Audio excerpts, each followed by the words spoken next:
These are bills that are actively moving in the U.S. Congress to try to combat the problem of foreign-based websites that are basically just hubs for pirated material. In theory, there are two ways to do that. One, keep Americans from reaching them. The other, keep them from getting any money so that they have to shut down themselves. Both of these bills have provisions in them to get a court order to force a financial services provider, somebody like MasterCard or Visa or PayPal, to not give any money to the people who are associated with that site. The other mechanism is advertising networks, because some of these sites obviously make money through selling advertisements. This bill would cut off that flow of money. I think an example that highlights how that works in practice is WikiLeaks. There were a lot of folks who wanted to make WikiLeaks just disappear from the internet. Well, they went after the payment networks and said, stop processing payments to WikiLeaks, and WikiLeaks has now gone under and ceased publishing. What I'm worried about is by cutting off the money going to these companies, you double the due process risk. Not only do they not necessarily have due process before they get labeled as an infringer and a violator, but they also don't have the means to defend themselves after the fact. They also try to tell ISPs to prevent users from accessing these rogue sites. When people type the website's name, instead of sending them to that site the way the addressing system currently works, we want you to interfere with that and instead send them somewhere else, or maybe give them no answer at all. Going after domain names and trying to block domain names is a very blunt instrument. Domain names can be shared among multiple parties. An easy example is if you think of something like Blogspot. Well, that's a platform for lots of people to blog. Going after the domain name would basically mean that because there were some parties using that domain name to infringe, all the other parties using that domain name get interfered with. The ultimate irony with the use of DNS in these bills is that it won't work. All it does is it destroys the mapping between the name and the address. There are a lot of other ways that you can get that address. Interfering with the addressing system is kind of like delisting its telephone number from the phone book.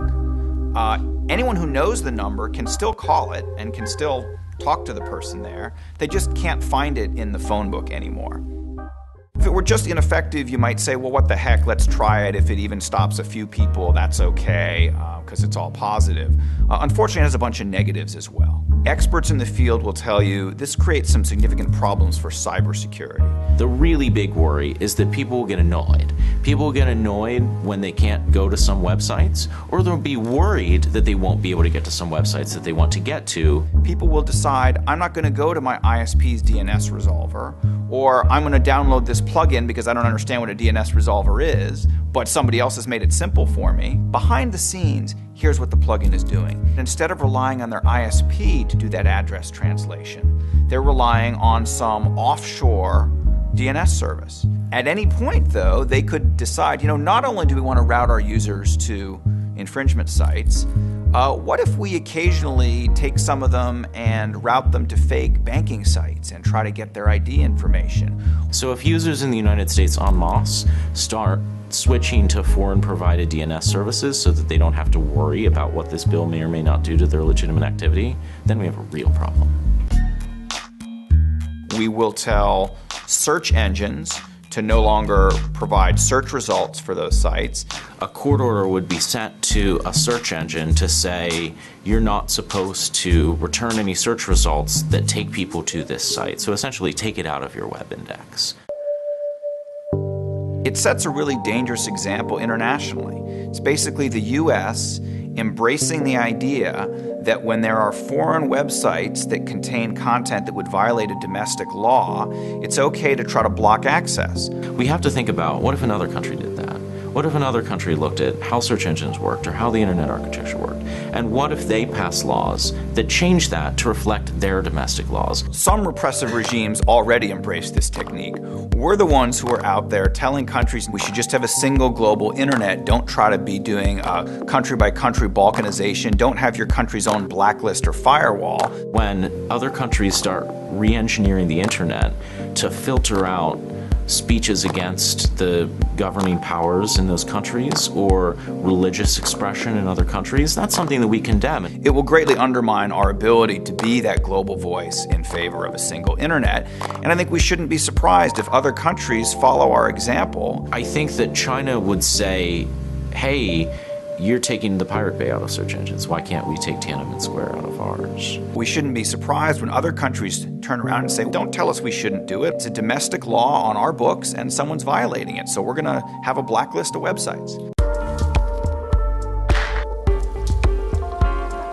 The definition of sites that are subject to Department of Justice suits is entirely open-ended. Essentially just carte blanche for the Department of Justice to go after any user-generated content site. Bad intent isn't even required there. It's just if they're occasionally used for infringing purposes by some of their users, even though they don't want that, they have a policy against it, they take down stuff when they're notified about it, still, under the terms of the law, they could be pursued by the Department of Justice.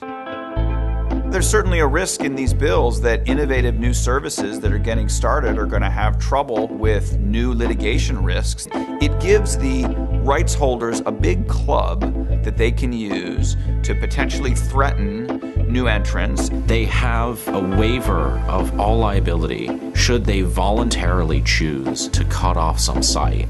So they can see a site, say, we think this is an infringer, we're just going to go ahead and cut it off right now. We're going to go ahead right now and redirect its domain name, not let anybody send any money to it, not let it get any advertising revenue. So the websites are going to have to defend themselves and hire lawyers to try to show that, in fact, even if some users upload infringing content, in fact, they have lots of legal stuff too. Not only does it mean that they need to have some lawyers at hand should something happen, it also means that some people won't bother to get in the business at all because of the chilling effect of possible lawsuit against them. And if you look at the history of the response of some of the rights holders to technologies over time, they're not good judges of what new technologies are promising and are worth pursuing. Just a few well-known examples are the VCR, which the initial instinct of the movie industry was to sue to try to prevent the VCR. Similarly, the first MP3 player was viewed as a big threat by the music industry. When the ISPs, the ad network providers, the financial service providers like PayPal, have the freedom to proactively cut people off, who's to say that they're doing that because they really believe that this is an infringer? You don't want them having any kind of veto power over new emerging technologies. Maybe what's even more worrisome is the collaboration potential that this introduces. Why would an IP holder bother to go to a court to get an order to force an ISP or PayPal to cut off a site? Why wouldn't they just put in a call to them and say, hey, we think these guys are bad, do you want to go ahead and cut them off so they don't have to bother going to the courts? And their friends on the other end of the line are going to say, sure, we owe you one. I mean, could it even be the same company? Could Comcast find NBCU content and then cut it off to its ISP users? Yeah, Comcast could just say, I see a site that has some NBC content on it, I'm just going to redirect their name in my domain name system, knowing that the immunity waiver in this bill protects me for anything that I do that is, in my opinion, dedicated to dealing with infringing activity. Making a private company its own judge and jury. That's right. That's private police power in a nutshell, with here's a waiver from the government so that nobody can sue you for doing this even if you screwed up. The power of the content and communications distributors industry in the FCC and in Congress is tremendous. It's tremendous. They're very savvy players of the Washington game, and they also have a very simple and appealing message that Congress can easily understand, which is essentially, hey, there's a lot of theft going on the internet, surely we've got to do something to stop it. If you just look at the lobbying that's going on for these bills right now, you're not seeing the whole picture. I would love to be coming in here and telling you a Mr. Smith Goes to Washington tale that the voice of the people really matters and really makes a difference in the city, and sometimes that's true. But when you're talking about media issues, when you're talking about copyright issues, the weight of influence that these companies have is so great.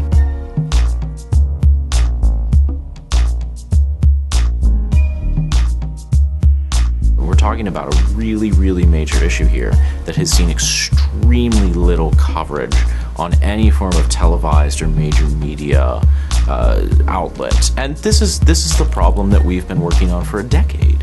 When you only have a few major voices controlling the media and controlling the message that gets spread to the American people, you don't get to hear from the people.